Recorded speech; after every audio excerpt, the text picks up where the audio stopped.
Assalomu alaykum yurtdoshlar bilan. Bugun 23 dekabr o'zimiz shaharda uyandamiz yine xudo xolasa.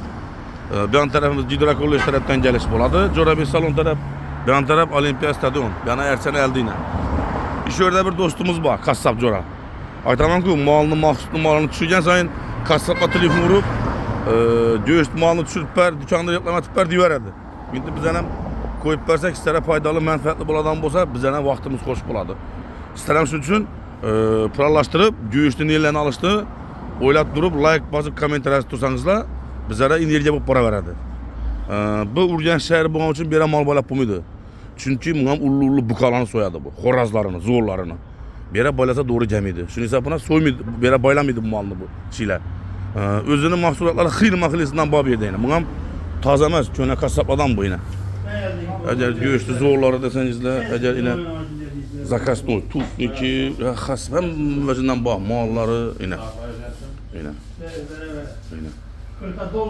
Bag'ra, ishi molni tushungan, bilgan biladi buni. Ina bag'ram kichkina emas. Ina go'sha qaranglar. Shuning uchun kichkina mol emas, ullu mol so'yadi bu ham. O'zingiz bilasizlar shuning uchun. Ina.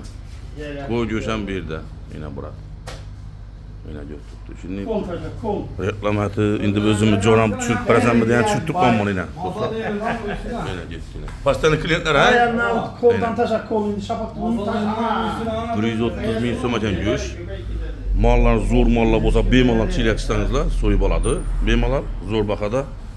Agar ma'qul bo'ladigan bo'lsa, telefon qilaversa, telefon nomerini yozib qolamiz. Joni bo'lami, shaxsiyligi bo'lami, leboy qo'y go'shi bo'lami, xalaganini olaverasiz. Burat shu yerda. Mana o'zini klientiga yetarli buni. Dimam reklama qilgan emas. Shuning uchun akşam birida ko'rishib qoldik. Reklama qilib tursam, bizdan yana bir tushirib ber degan safina gap tushirdik yana, xudo xolasa. Hammalar yangi yilda ishini zo'r sifatli, mazali versiyasini ishlashni tavsiya qilamiz. Oilaviy o'tirib, mazalati xudo xolasa, hammangiz yangi yillar bilan jirkatigan yangi yildan ish bersa yetadi yana. O'zi nima bilan yetishini har kim o'zi biladi buni. Agar mabodo video yoqib turgan bo'lsa, bir like bosib, bir kommentariy yozib qo'yasizlar, ma'qul bo'lsa. Ma'qul bo'lmasa yozib o'tkiringlar bo'lmaydi. Dimam shart emas kommentariy, like. Chunki biz bloger bo'lib reklamativ video emas, o'z-o'zlarimizni tushiramiz.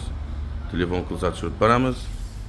Mashin bozor tashqarida. Bu kishilarni mahsulotlar ham zo'r emas, sifatli instruktorlari, yecham mo'jiz yerda. Aslida telefonni yozib qoldim, bemalol aloqa qilib kelaverasiz shu yerda.